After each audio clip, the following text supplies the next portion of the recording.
What's he cooking? Oh my god, it's Sonic the Hedgehog. He has all the gold rings. I played every Sonic Grand Prix last night, back to back. Does life imitate art, or does art imitate life? I have no kosher response to that. All right, Connor, you're the conductor of this train. My literal job is only to sit here and draw. Now rolling on the pilot episode of the Ashwood Media podcast. We're going to start off with the big question. What are the functions of music? That is, what are the ways in which music operates? What does it do? What ways does it move people emotionally? Does it move them physically in the sense of dance? In what ways does it move people politically? We can also think militarily. Traditionally, march is a big source of music, and that's using the rhythms of music to move soldiers across large terrain to engage in military combat. And in what ways does music move people spiritually? In worship music, a lot of religious traditions are based on using the power of sound to produce spiritual experiences in people. Well, I'd say for starters, we could go with emotion in that it's really good at amplifying and or changing the emotion you're feeling at any given time. And that can be employed en masse. So if it's very simple in driving, a lot of people can fall into that, and it makes it good for marching. Yeah, and it's good with emotion because it's, a literal physical movement of air. And that's why, the snare marches were so impactful, because the snare can punch through very nicely and very, crisp for a marching beat. If you use a sub can linger much more. And it helps that in all these situations, we're talking about live music. So we're talking about a bunch of people together who know they're experiencing the same kind of movement of air. So there's a communal effect too. Of course, acoustics are complex. It's going to change from position to position, but it's easier to imagine that the same sound source is producing the same effect in a large group of people, and you can see yourself as part of that. Raves. Especially with the invention of relays in live sound systems to actually make sure the sound is hitting people at the same rate. So you're not getting someone half a mile back getting hit with a thing, and so you see a wave of the audience. You're actually getting all the audience being hit with the same thing at the same time. Ender Shikari did a video series about they were using rave music deliberately. One, because it's fun. It's cool. It gets a response. But it's also a political thing, because rave music is de-individuating. It's like raw sound. It doesn't represent anything. It's not like tapping into some sort of cultural experience, some sort of national experience or personal experience. It's just the physical force of sound moving through a massive crowd. And so you have to see yourself as part of something global, something transcendent. It's based on the shape of your body and nothing else, not your culture, not even whether or not you can hear, because people with hearing loss, it's their eardrums that get damaged, but eardrums don't have anything to do with picking up sound below 100 hertz.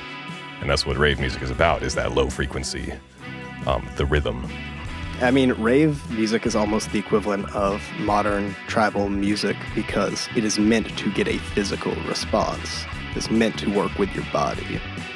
It's meant to get people moving. It uses less fun rhythms, in my opinion, sometimes, but in other occasions it uses really funky rhythms, a lot more, I can't even say experimental, but it's, with the weird drops. They work with your body. They're moving alongside of us, trying to use interesting ways your body knows how to process rhythms and trying to subvert them.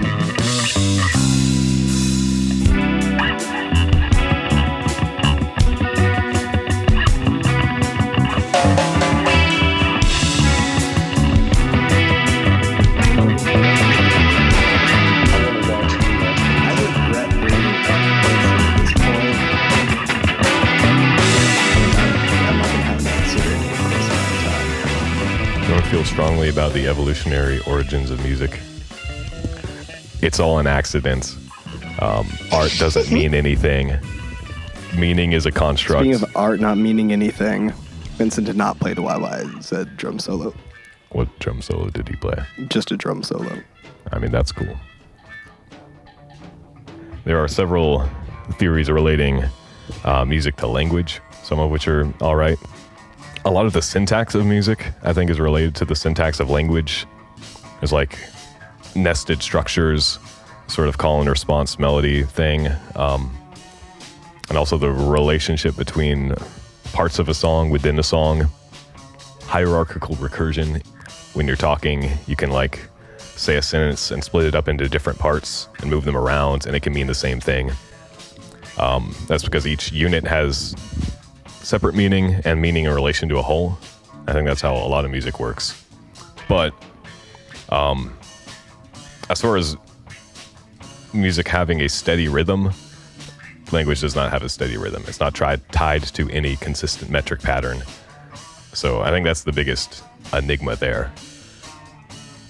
And the closest to any neuroscience evidence I've read about how a human sense of consistent rhythm emerged, a lot of it has to do, and y'all might have heard me ranting about this a while ago, that the only other animals that dance to music and seem to be able to predict beats are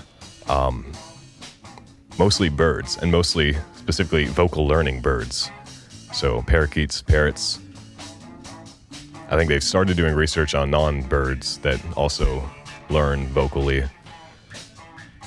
But the idea here is you need to have a very robust connection between listening and producing sound.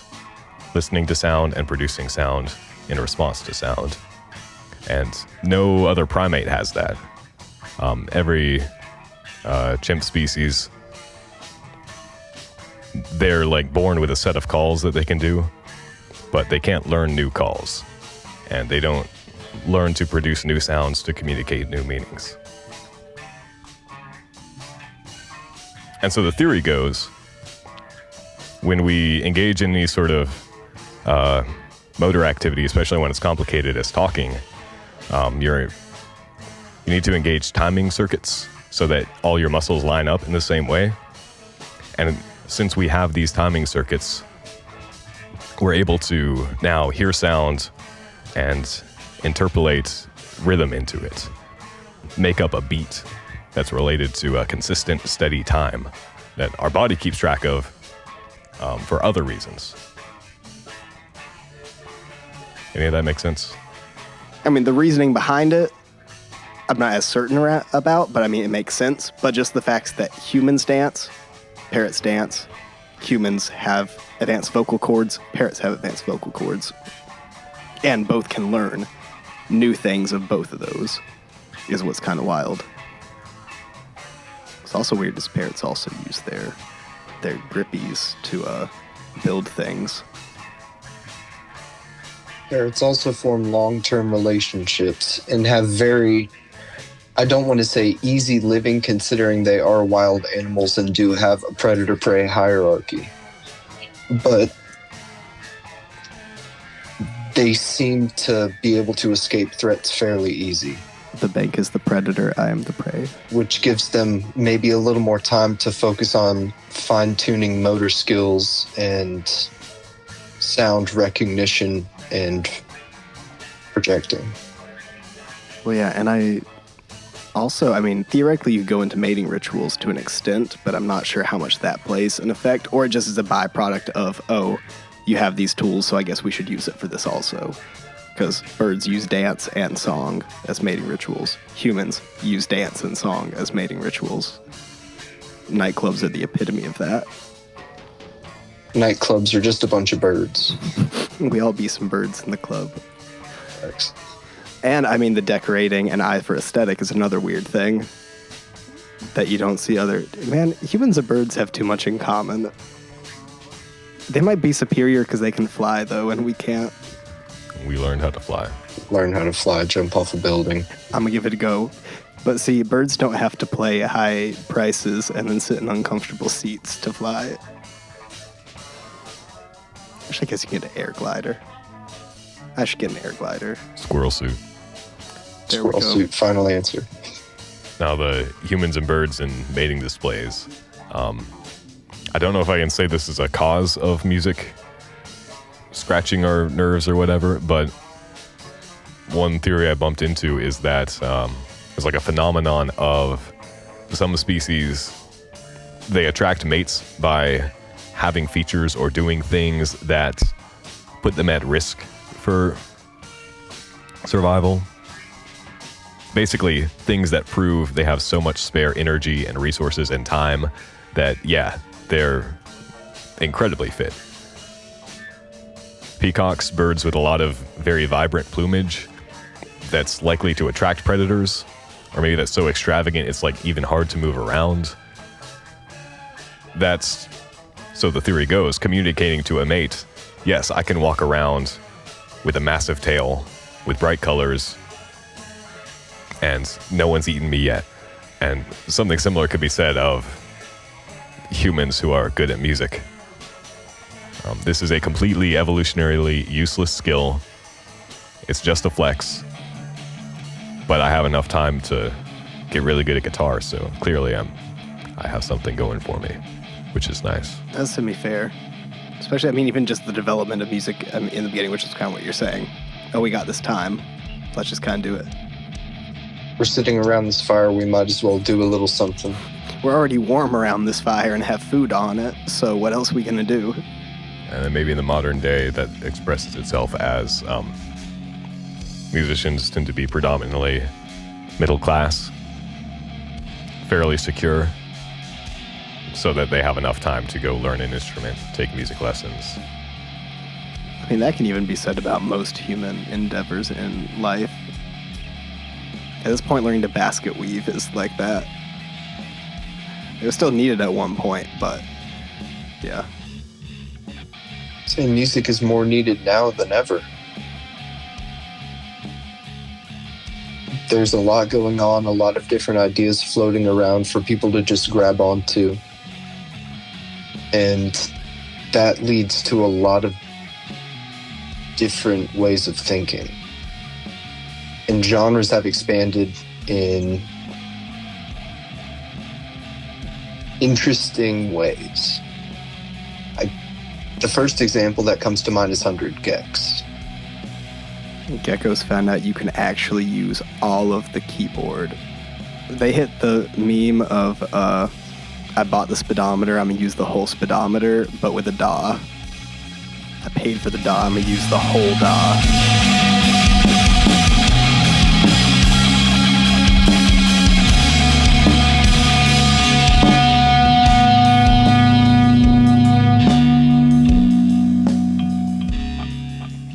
We started talking about emotion, and I want to keep coming back to that. Music moves people physically and emotionally. But after it moves people, it moves societies. Ethan, can you elaborate on what you mean when you say we need music? Music can help foster emotional connection. An emotional connection is necessary for empathy, which is necessary for proper teamwork.